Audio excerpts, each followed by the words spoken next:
Guys, ഇന്ന് ഞാൻ സംസാരിക്കാൻ പോകുന്ന വിഷയം ഈവിളൈ.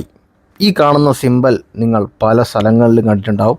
ബ്രേസ്ലെറ്റുകളായിട്ടും പല പല ചിഹ്നങ്ങളായിട്ടും വീടുകൾ തൂക്കിയിടുന്നു, വണ്ടികൾ തൂക്കിയിടുന്നു, ചിലർ കുട്ടികളുടെ കഴുത്തിലൊക്കെ കെട്ടിക്കൊടുക്കുന്നു. പല പല അലങ്കാര വസ്തുക്കളിലും ഒക്കെ നിങ്ങൾക്ക് ഈ സിമ്പൽ നിങ്ങൾക്ക് കാണാൻ പറ്റും. ഒരു കാരണവശാലും ഇത് ഉപയോഗിക്കരുത്.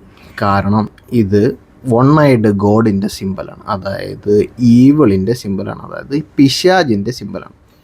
ഇതിൻ്റെ യഥാർത്ഥ അർത്ഥം എന്തെന്ന് വെച്ച് കഴിഞ്ഞാൽ, നിങ്ങൾ പിശാചിൻ്റെ സഹായം തേടുന്നു.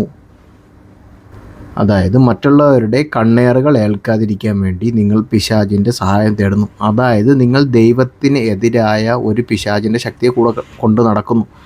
അതായത് നിങ്ങൾ ദൈവത്തിനെ തള്ളിപ്പറഞ്ഞു. അതായത് നിങ്ങൾക്കുള്ള ദൈവവിശ്വാസം നഷ്ടപ്പെട്ടു കഴിഞ്ഞു. നിങ്ങൾ ദൈവത്തിലാണ് വിശ്വസിക്കുന്നതെങ്കിൽ പിന്നെ എന്തിന് നിങ്ങൾ ഈ സാധനം കെട്ടണം? നിങ്ങൾ ദൈവത്തിനോട് പ്രാർത്ഥിക്കുക, അല്ലാതെ ഈ സാധനം ഉപയോഗിക്കരുത് ഒരു കാരണവശാലും. അതായത് നിങ്ങൾ പിശാചിൽ വിശ്വസിക്കുന്നു എന്നാണ് ഇതിൻ്റെ യഥാർത്ഥ അർത്ഥം. ഇത് ഉപയോഗിക്കുന്നതിലൂടെ നിങ്ങൾക്ക് ഒരു പിശാചിൻ്റെ സഹായം, അതായത് നിങ്ങളുടെ കൂടെ ഒരു പിശാച് ഉണ്ടാവും, അത് കൺഫേമാണ്. പിശാചിൻ്റെ യഥാർത്ഥ ഉദ്ദേശം തന്നെ നിങ്ങളെ ദൈവത്തിൽ നിന്നും അകറ്റുക എന്നുള്ളതാണ്. സോ ഇനി നിങ്ങൾ ഈ സിമ്പൽ എവിടെയെങ്കിലും കാണുന്നെങ്കിൽ അകന്ന് നിൽക്കുക, ഇത് വാങ്ങിക്കാതിരിക്കുക. ഇത് ഉപയോഗിക്കുന്നവരെ ഇക്കാര്യം പറഞ്ഞ് മനസ്സിലാക്കുക. എൻ്റെ കമ്പനിയിൽ വന്ന ഒരു സെയിൽസ്മാൻ, അപ്പോൾ പുള്ളിയുടെ കയ്യിൽ ഞാൻ ഇങ്ങനെ കണ്ടു. അപ്പോൾ ഞാൻ പുള്ളിയുടെ അടുത്ത് കാര്യം പറഞ്ഞു കൊടുത്തു.